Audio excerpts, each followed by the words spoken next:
It's a delight to come to Lambda Days to talk about Lambda.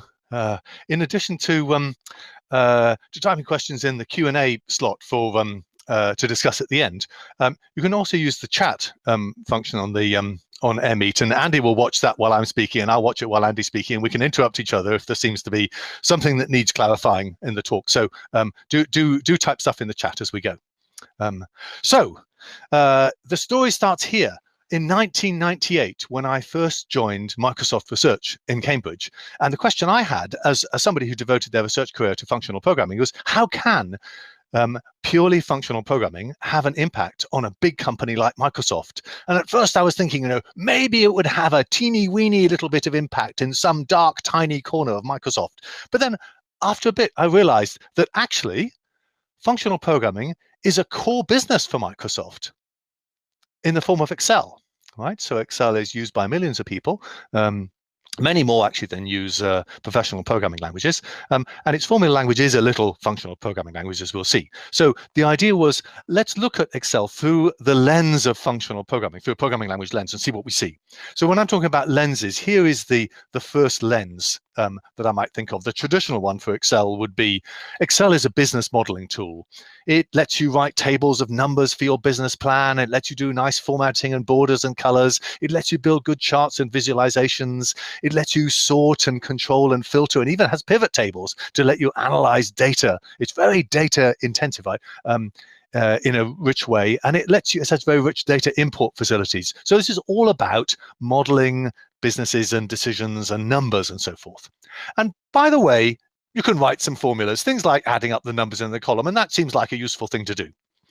But there's another lens you can look at it through, which is to think of Excel as a programming language, right? So ambitious spreadsheets have not just a few formulae, but thousands and thousands of formulae. They're sometimes developed over many years by skilled experts. And so by any standard of the imagination, they are in fact large, complex, and by the way, purely functional programs. Of course, we're not the only people to have observed this. People like Felina Hermans have been saying this for years, right? Here's a talk that she gave that talked about spreadsheets as code. So that's looking at spreadsheet from the point of view of a software developer, really. But as a programming language, Excel is an unusual one, right? Instead of professional programmers, Excel's programmers, that is the people who write formulae, end users or domain experts. They're not interested in programming per se. They're interested in protein folding or developing their business or figuring out how to invoice their customers. They're not programmers first and foremost. In traditional programming, the code is most visible, right? You see on your Emacs screen or on your IDE, you see all this code. The data is not very visible. In Excel, the data is primarily visible, and the code is the invisible bit. It's hidden in those cells in the formulae. With traditional programming, you do a sort of edit, compile, run cycle, but spreadsheets are kind of always live, right? Every time you finish typing a formula, blam, the spreadsheet updates. And another thing about traditional programming is that the program evolves in time, right? It's a sequence of steps. And if you want to debug a program, you need to step through to the right point. But in a spreadsheet, the program is laid out in space rather than in time. Successive cells show successive values, and you can sort of see the program. It's like it's all laid out in space. So it's an unusual programming language. It's also a rather weak one. And there are two particular shortcomings that we want to identify here. One is that Excel really only lets you work with scalar data, right? Numbers, strings, error values, yes. Booleans, yes. But arrays and records, no, not really.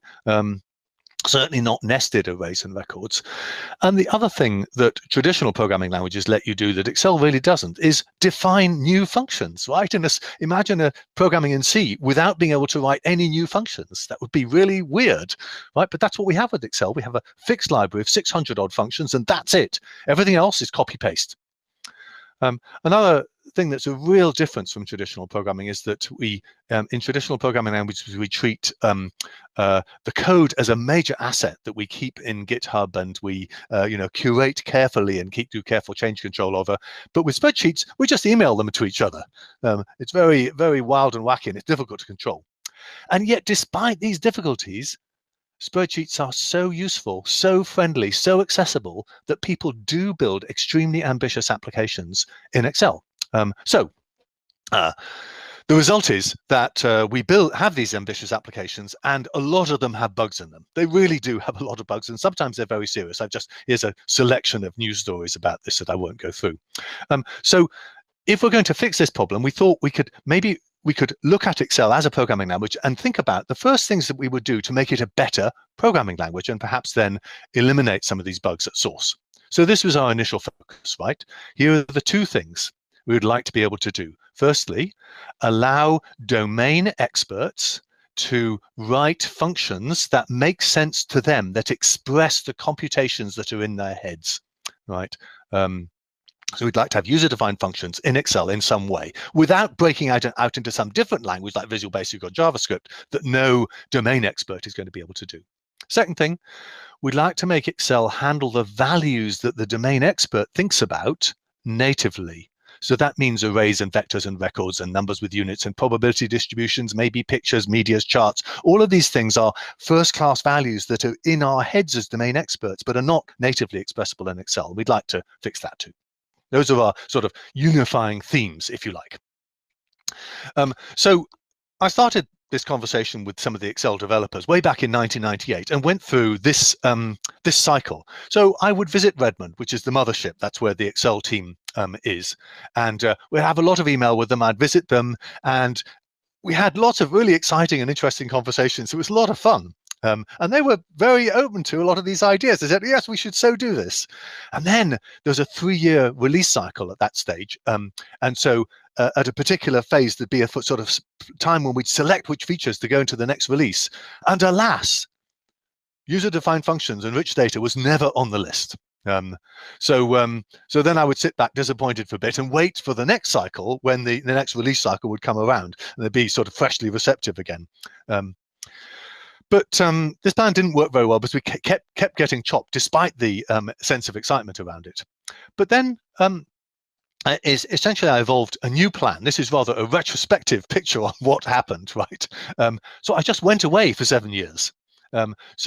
And then it turned out that one of the program managers that I'd been speaking to in having all these inspiring conversations with in those early years, he got promoted. He became the great boss of Excel. And so then I went back to him in late 2012 and said, Dave, what about it? And he said, we should so do this.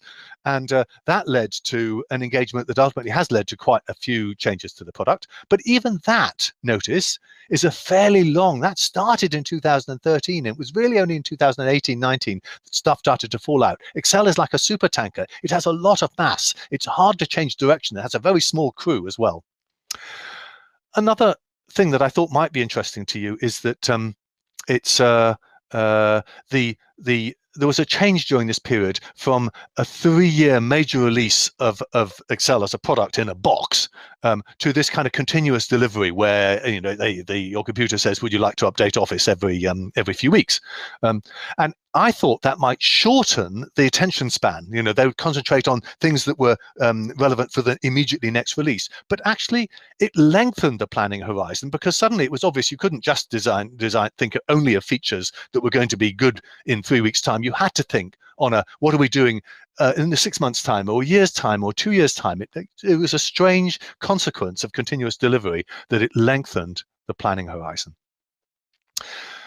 So much for the story about interacting with Excel. I want to spend just a few minutes, though, speaking about what Excel was when we started, right? So looking at it as a programming language, what was interesting about it? And it was more interesting than I had expected, right? Because at first I thought, look, the formula language, how hard can it be? It has, things like A1 plus 7 and sum of A2 to A9.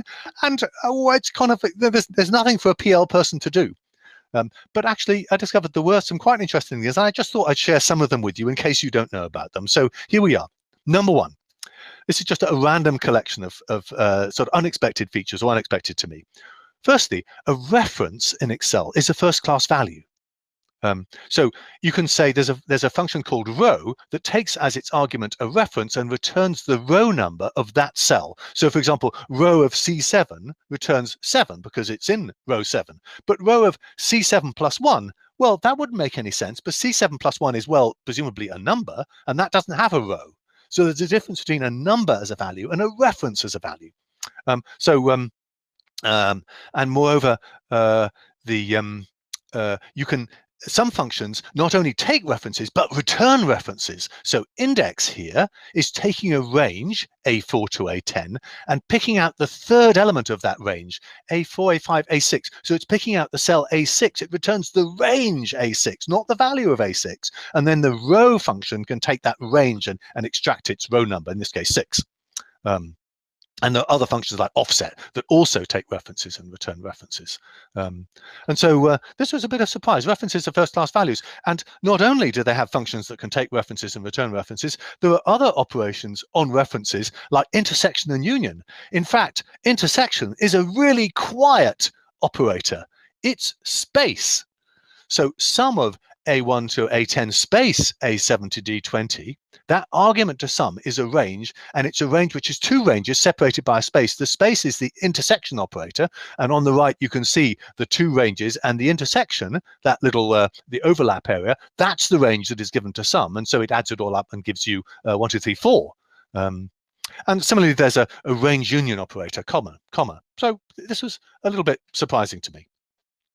So that's number one thing, ranges are first-class values. Secondly, you could, even though cells could not contain arrays, you can have arrays as intermediate values. So square root, you can give a range A1 to A10 to the square root function. Now, square root function doesn't understand ranges, so it's dereferenced to get a vector, in this case a 10 vector, and then square root is applied to that, and we get a vector as a result, and then sum adds up all those results. So as an intermediate value in this formula, Excel has always managed arrays as intermediate values. But there is something funny going on here, right? There's this idea of, I said, square root doesn't understand ranges, so we dereference it to get a vector. And then I said, square root applies to each element of the vector. What's really going on there? Well, it turns out it's this. Square root inside Excel has a signature. It says Excel knows that it can only take a number and returns a number. And then there are some systematic auto-lifting rules that work like this. When you're computing f of x for some value x, the value of the formula x is not acceptable to f, right? Not acceptable to f because f has a signature. So square root here, given a range, it can't accept ranges. So then we got to somehow coerce it or auto-lift it. So if the argument is a reference and it's not acceptable, then we dereference the reference. In this case, A1 to A10 was a reference. It's not acceptable to square root, so we dereferenced it and got an array.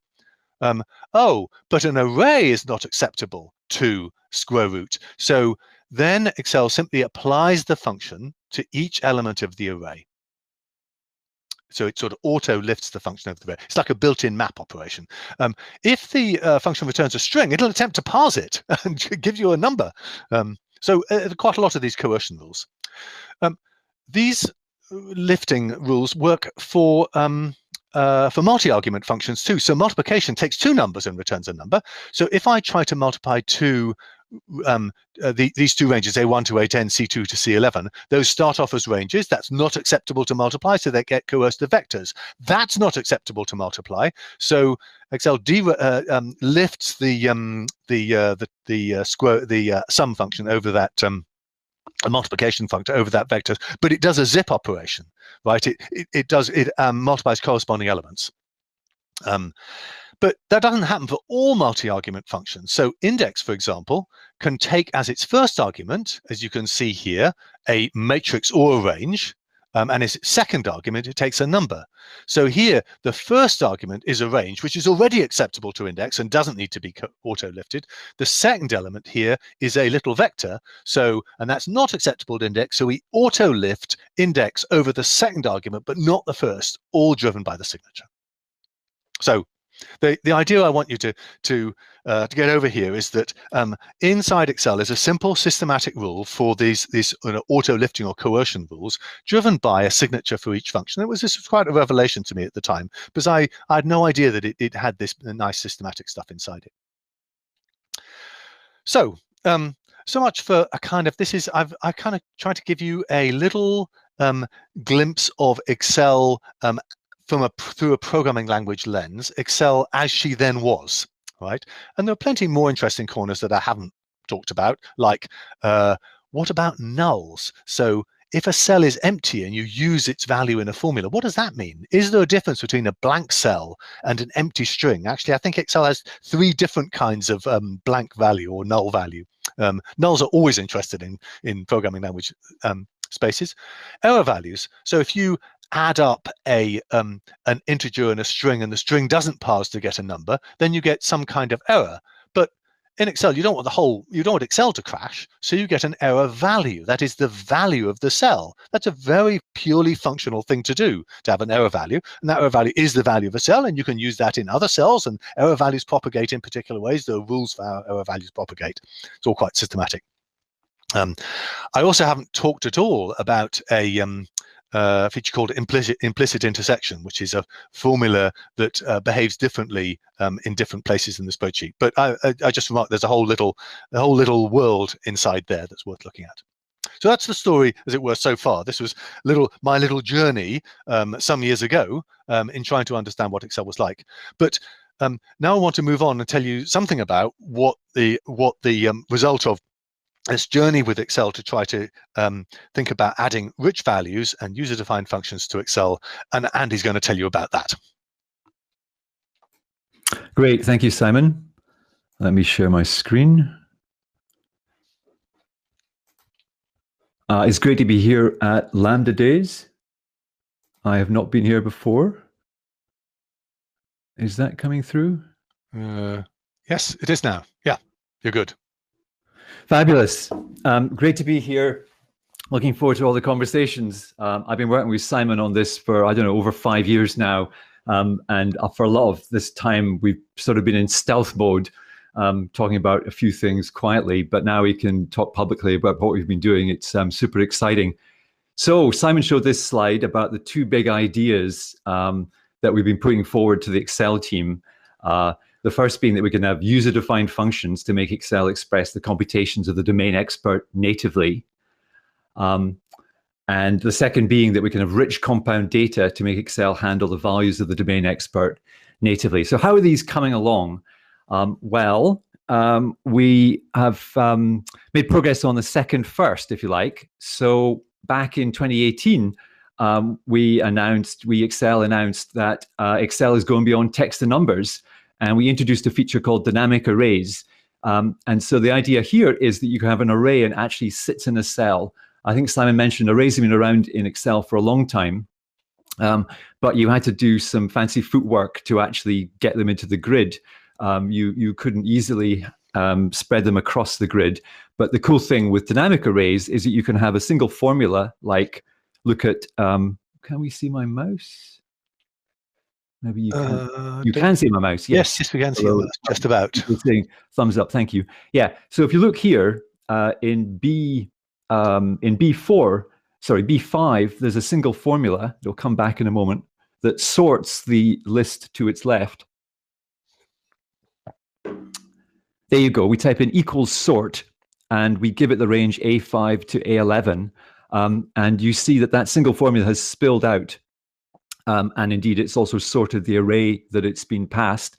But now, Simon's birthday in 2018, we had, this is the picture of folks from our team in MSR, and also folks, this chap on the right, Jeff, and this chap here, Andrew, were visiting from Redmond. So Simon was talking about his visits over to Redmond to get them excited about features. So this is a really cool moment, not the first, but one of the moments when the Excel team came to visit us, to work with us. And some of you will know Claudio Russo, who was with us, and he was one of the engineers who worked really closely with the Excel team to implement Lambdas directly in the product. He also worked really closely with Andrew. These two are the guys who did probably most of the coding on Lambda in the product.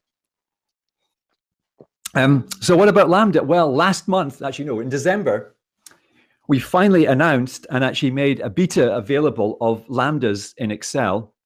And I want to spend quite a lot of the time of my part of the talk explaining what it's like to write Lambdas in Excel, give you a bunch of examples, and hopefully get you excited about trying the beta of Excel. It's called the beta channel of Excel.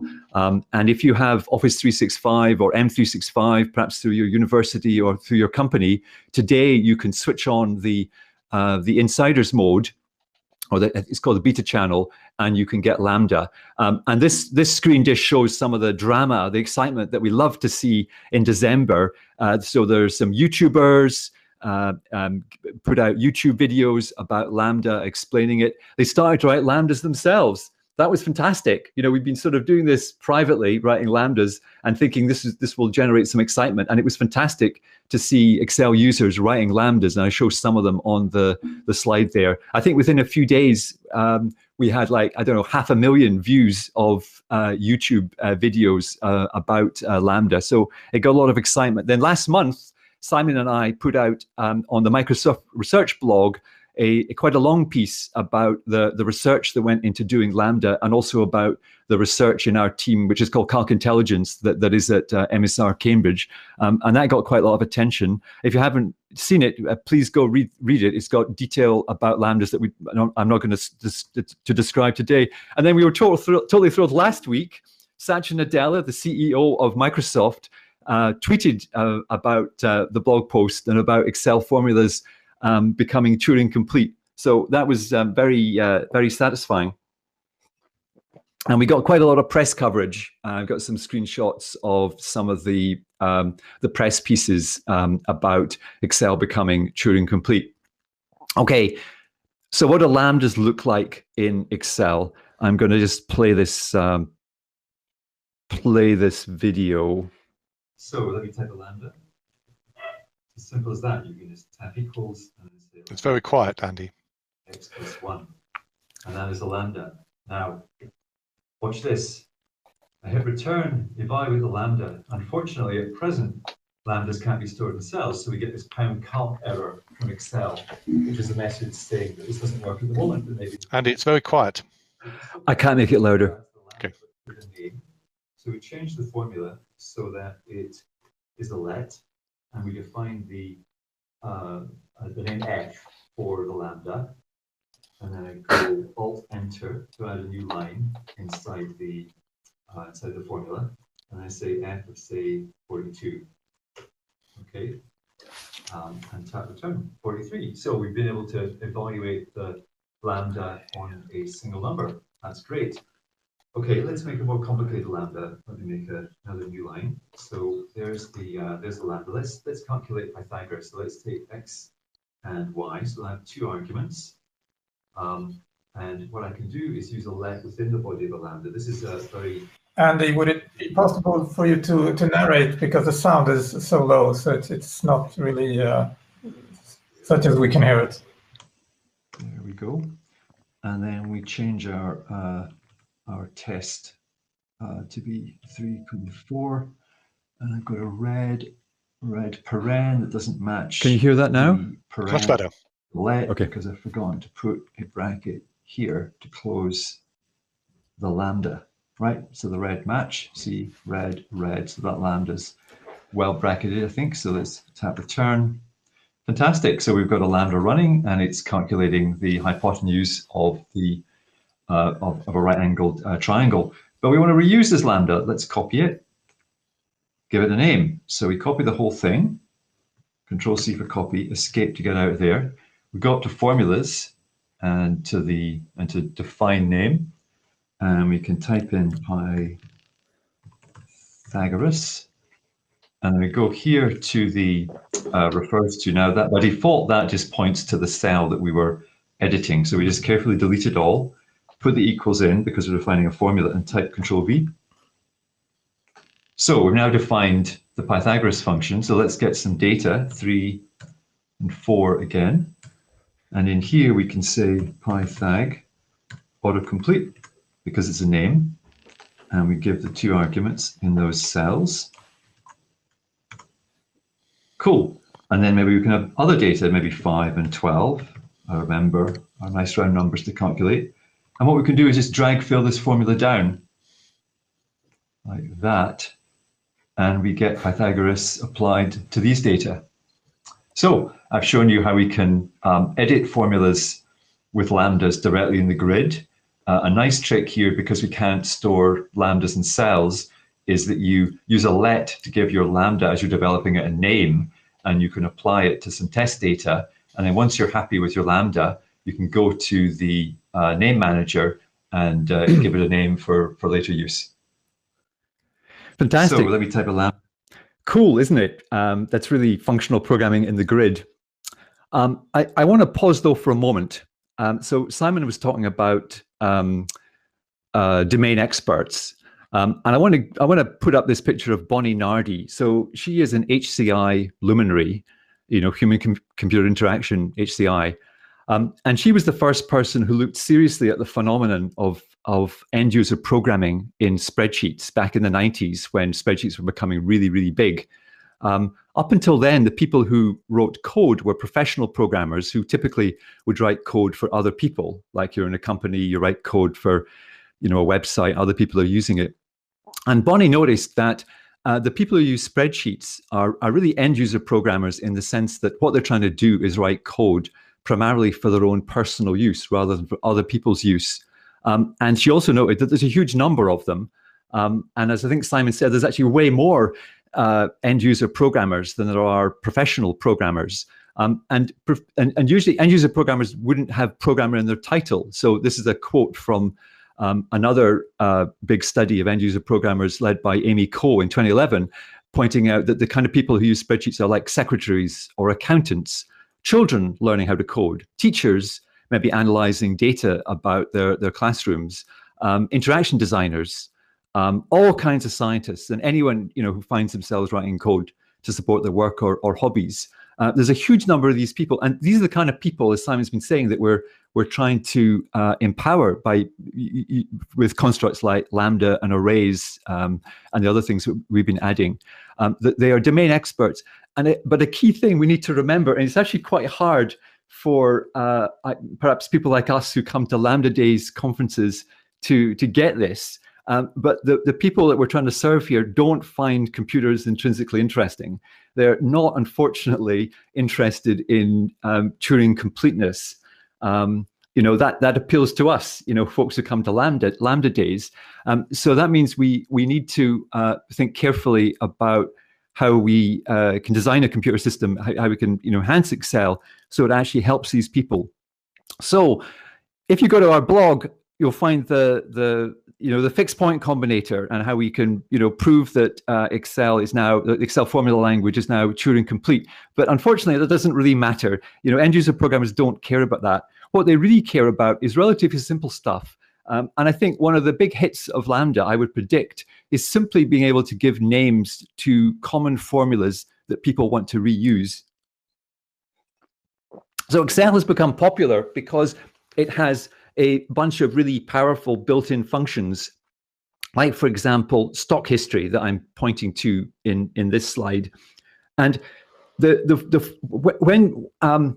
when the Excel designers design the functions, they often make them pretty general purpose, and they have quite a few options. So stock history is quite sophisticated. You can give it a range of dates, and it will generate actually a dynamic array and give you a little table in your grid with dates and the price of a stock. And that is fantastic. But I think end users often would want to do something very specific, like calculate a conversion rate. And to do that using stock history, you have to remember a bunch of stuff. Like you would pass in a particular date, a begin and end date, and keep it the same. And the string you pass in, well, a currency isn't actually a stock, but it turns out that stock history, if you give it two currency names and put a slash between it and use that as the argument, then you will get the conversion rate. And again, the end user doesn't really want to have a whole array of conversion rates. They just want a single rate they can use maybe to figure out the value of shares they have. And so they need to use an index function to find the suitable value from this array that comes out. And they might need to cater for errors because some dates don't have conversion rates. So you need to put that sort of stuff in. So this, I think, is a fantastic use of lambdas where there's a general purpose function built into Excel and you want to specialize it for a particular purpose. And in this case, you can do this sort of thing. So having defined conversion rate as a lambda, then we can apply it, say, to a bunch of dates. And here I'm just taking the single function call and just drag filling it down. And you can see some days we get a nice error message. And we'll need to go and fix that. Other days we get an actual conversion rate. So I think this will be a big application. Another place where I think lambdas can really help is to make the dynamic array formulas that we've introduced easier to use. So it's actually quite difficult to combine arrays today. And Simon mentioned the lifting mechanism that Excel's evaluation mechanism has built in. But it's actually, in my opinion, quite hard to use. And the formulas you write are really quite unreadable. And wouldn't it be nice to have something a bit like a map that can build arrays? So wouldn't it be great if we had an array make function that could take numbers, rows and columns? Like here's an here's an example where array make would take R3, C4, and a lambda, and then it builds an array with the shape of the rows and the columns, and then it uses the lambda to choose the values that would go into the cells. So this function is actually built in, but we can define a lambda called array make that does some fancy footwork that I don't think I want to go and explain in detail. It basically constructs arrays of indexes, and then it passes them to the lambda that you've called. So you can just write this lambda, and then it will implement something like array make, and it's super useful. So here is a function that composes together two arrays. So let's not look at the definition for the moment. But if you gave it vstack a couple of input arrays, so sequence 3.3 is this array. Is this array here that has got 3 rows and 3 columns, and sequence 4.2 is this array here that has 4 rows, and the logic to figure out, for each cell in the array we're constructing, which of the input arrays do we use, and if necessary, what blanks do we need to put in? So we could do vstack using array make. So you're starting to see that I'm writing quite complicated lambdas here to say unleash the power of dynamic arrays. And you're probably thinking, Andy, it'd be pretty hard to develop these lambdas using the grid style of programming that I showed you at the start. And you'd be absolutely right. It's very hard just out of the box today in the beta version of lambdas to develop new complicated lambdas. I think the only way to do it would be to write this code in a separate editor and then to paste it into the name manager. And in fact, I've been doing that, and I can tell you it's quite tricky. But a researcher in our team, Jack Williams, put together a tool which is going to be a free download that we're going to make available very soon, called the Lambda Playground. And it's a code style name manager. And what do I mean by that? It means that you can, here's a screenshot of the Lambda Playground. It means you can write your lambdas like this. So it's like code in a separate area of Excel, separate from the grid. And the effect of it is that the Lambda Playground automatically takes these name definitions and pushes them into the name manager. So if you want to see more about some examples, you can go to this URL, and we've got a long video about research in our team, including Jack explaining some examples with a name manager. But I'm going to show you some right now. So this, first of all, shows how we can write a text split function that takes an array like that and breaks it, a comma-separated string, it's not an array, I'm sorry, and turns it into an array. So let me play the video. The first thing we want to do is to actually turn this string into an array of single character strings. So I'll do that by calling an explode function. So I just say explode of h1. There we go. And now we've got an array that has spilled out. You can see it displaying here. It's got this slight sort of bevel around it that indicates that it's a single object that's spilling out of h2. It's defined by this function explode. You can see it's explode of h1. It's a lambda. It uses array make to build the array. Array make is called with this argument indicating the number of rows, one row, a column for each items in the string, and then each item ij, so it's row I, column j, is obtained by calling the built-in mid function to extract a string of length 1 starting at position j in the string, and hence we get this nice array. Next, we want to have a text split function that will actually break the original string up into an array of strings, Amy, Felina, and Margaret. And we're going to use explode as a subroutine. So let me just scroll down and show you the code for text split. All right, so let me just call it here. So I say text split. Oh. Maybe we'll use the time while Andy's network is getting itself together. I could answer some of the questions that have been in the Q&A. That way we'll we could do them now rather than later, rather than try to take over from where he was at. So I've, what have I got them sorted by? Upvotes, yes. I wanted to ask, sort of Arthur asked, can lambdas take lambdas as arguments? Can they return them? Absolutely, yes. These are, the fully fledged, lexically scoped, first-class lambdas that, Church, Alonzo Church invented in the 1930s. Functions can take lambdas as argument. They can return them as results. They can be bound by a let. An if can return a lambda, in the then branch and not in the else branch, all of that. So they're really proper, first-class, proper lambdas. The restriction that is in this first release of Excel that contains lambdas that is annoying, but it's there, is that a cell value cannot be a lambda. Right, so you cannot compute a lambda and make that the value of a cell. It can be an intermediate value, it can be a let bound value, but not the value of a cell yet. I hope that we'll fix that. Andy, are you back? I'm back. You're no longer screen sharing. Okay. How long was I away? This is unfortunate. You were exploding strings. You were sort of you were halfway through the explode example. Okay. Right. You're going to screen share again? I'll screen share again. Okay. While you're doing that, let me answer one other question.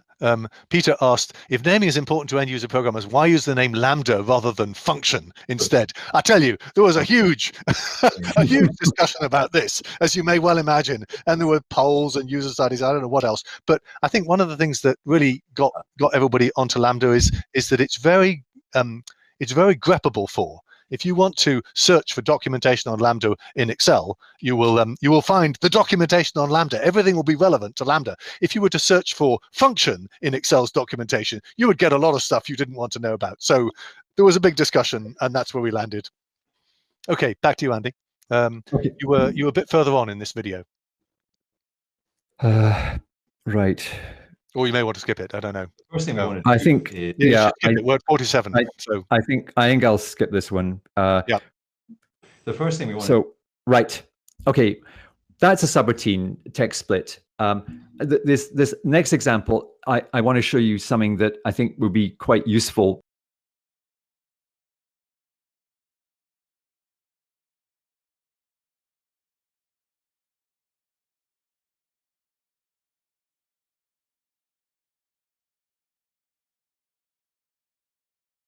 And you might want to break it down by team member and do that dynamically. And so on the right, you see the kind of view that we'd like to get. And in fact, this is the function I'm going to show you how we can write it in, called tag view. And you can see that it parses like comma separated lists like Bonnie and Amy, and then produces a nice display on the right. This is something you can't even do with pivot tables today in Excel, but I'll show you how we can do it with a dynamic array formula. And here we go. This is the tag view function. First thing we do, we're given a view of the whole table. In this case, we're not going to do anything with the header row, so we just drop it. So we call Is that sound coming through? Table. Yeah. Get step one. And then, in fact, we call index on it to get the second column. So we get back just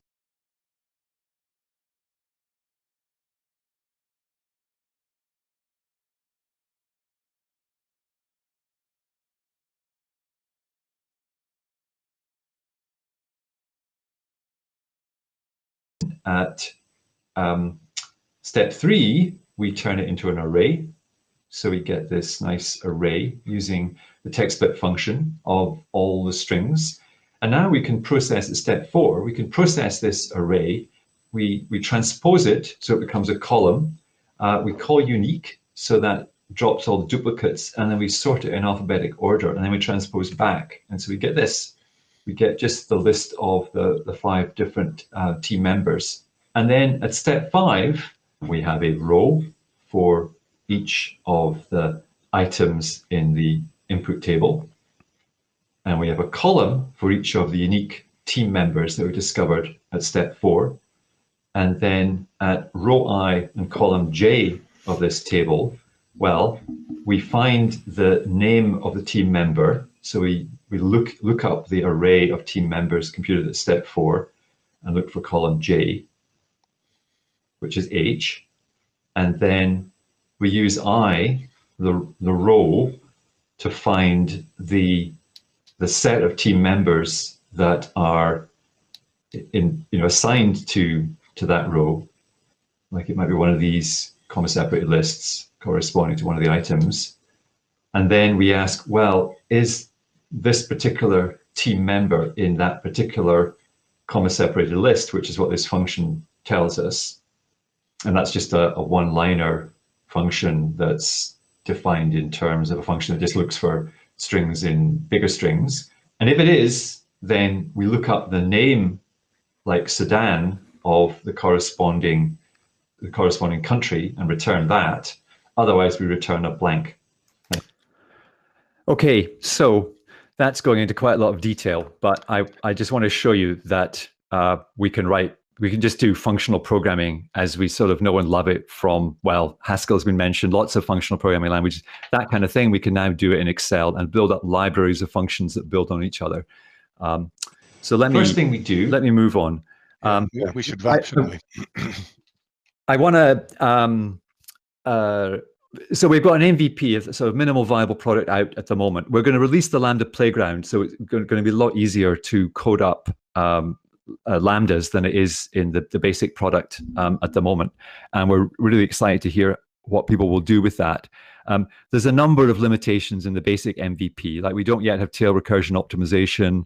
There's some glitches with clashes between bound identifiers, names, and grid positions. So you've got to be careful what you use as identifiers. We need better syntax for array literals.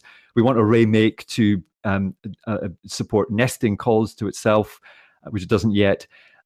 We'd like to have efficient combinators for map and reduce, and we'd actually like to have a record function. I haven't said much about it, but we also have entities that we can store in the grid. So that is coming. Or rather, hopefully these things will be addressed soon. I'd like to sort of end on a big question: is like, how will end users share libraries of lambdas?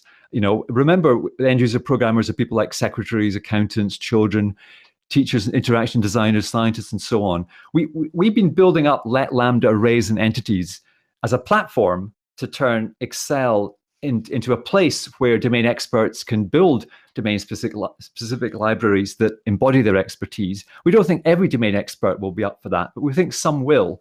And so how will they be able to share those code? I mean, one way is like an online notebook. Another way might be to have a textual syntax for big libraries of code, a bit like the syntax that's supported by the playground, and simply to share textual code on GitHub. That'd be pretty cool. Sort of Excel as a programming language on GitHub. Or maybe lambdas are relatively short, and so maybe people will share them as tweets. I don't yet know. It's kind of interesting what might happen. Let me wrap up. So we've been talking about Excel meeting Lambda. This is a new beachhead for functional programming. Let's take a moment to pause. It's pretty cool. We're pretty happy about that.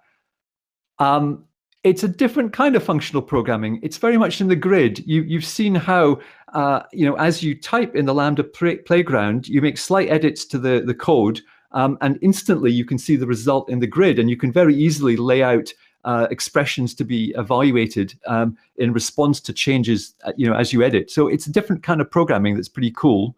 Come join us.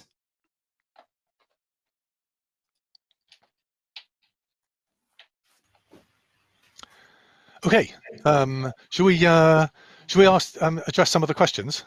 Yes. So in the Q&A, the top question is from Perdita, who says, "What about debugging?" Great question, Perdita. Great question.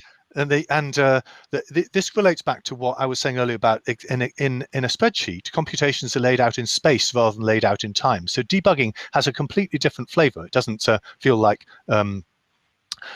doesn't feel so much like stepping through a program. It feels more like looking at intermediate values. Now you may say, what happens if deep inside some lambda, which calls some other lambda, which calls some other lambda, something's gone wrong. So then we are going to want to step inside function calls, and we have not thought much about that. There's a little bit about that in the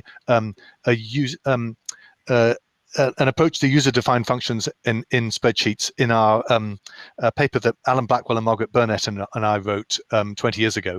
There's a little bit about how you might want to step inside functions for sheet-defined functions you could read there. But I think that's a really good question, not something we've addressed very much, except to feel that it has a completely different feel to debugging conventional programs. Yeah, go ahead. Yeah, I mean, it's interesting. I think a lot of ideas that work well in other programming languages could be adapted for debugging.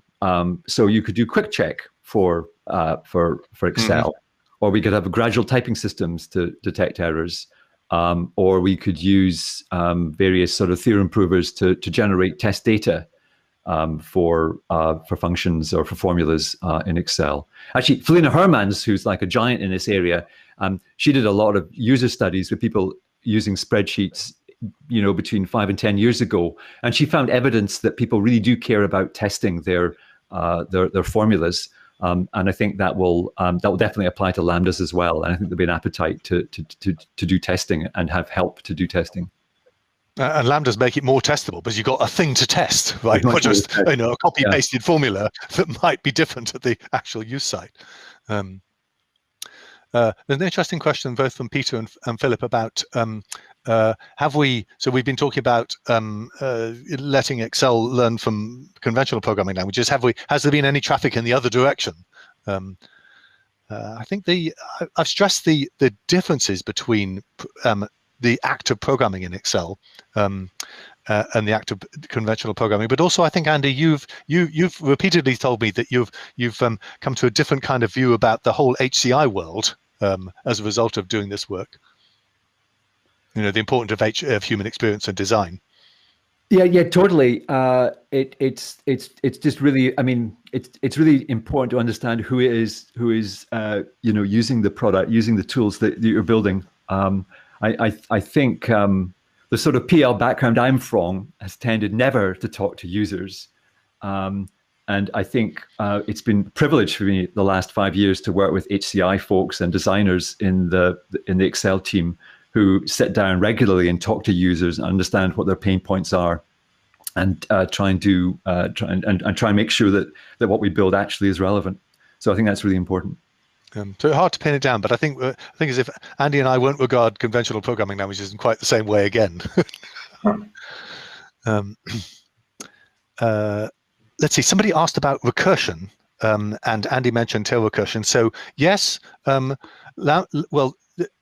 So the question is, can you write recursive functions in the system? And the answer is yes, in two different ways. One is that once it's got a name in the name manager, a function called foo can call a function called foo. So once it's in the name manager, it can call itself. But also, and even without the name manager, remember the lambda calculus is Turing-complete. So you can write the Y combinator with ordinary old lambdas, lambda xx applied to x, applied to lambda xx applied to x, all of that. You can do that in Excel today. So you can, it's very inconvenient, but you can write recursive functions like that. But it's much more convenient via the name manager. But that's part of being fully fledged Lambda. That really does work. We've tried it. Yeah, see our blog. Yeah, Eddie, do you want to try another question? I can actually see I don't know where the questions are. It's on the Q&A tab, and you can sort them by votes. So Yusuf asks, reworking Excel spreadsheets as actual applications has been giving programmers jobs for many years. Do you see this evolution of Excel as eventually providing more work for such programmers or less? I don't know, Yusuf. I rather think more, because that's the way things always happen, because I think this will qualitatively extend the reach of what Excel can do, and will extend the ambition of what end users will be able to do with it. Then, however far their ambition goes, they'll then bump up against things they can't quite do. And so I don't think programmers are going to be out of work anytime soon. So we're getting close to the end. So we are, yes. Yeah. So well, this was more about Excel that I've seen in sort of a lifetime, but but if I understood things correctly, we're not really there with Church numerals in cells quite yet, but I guess we'll get there. Yes, you can write them in lets, but not in cells. Oh, Yeah. very quickly, somebody asked about binding and whether let came along before Lambda or after. It was part of the same project. Let arrived. It was released slightly before Lambda, but it's part of the same exercise. Yeah.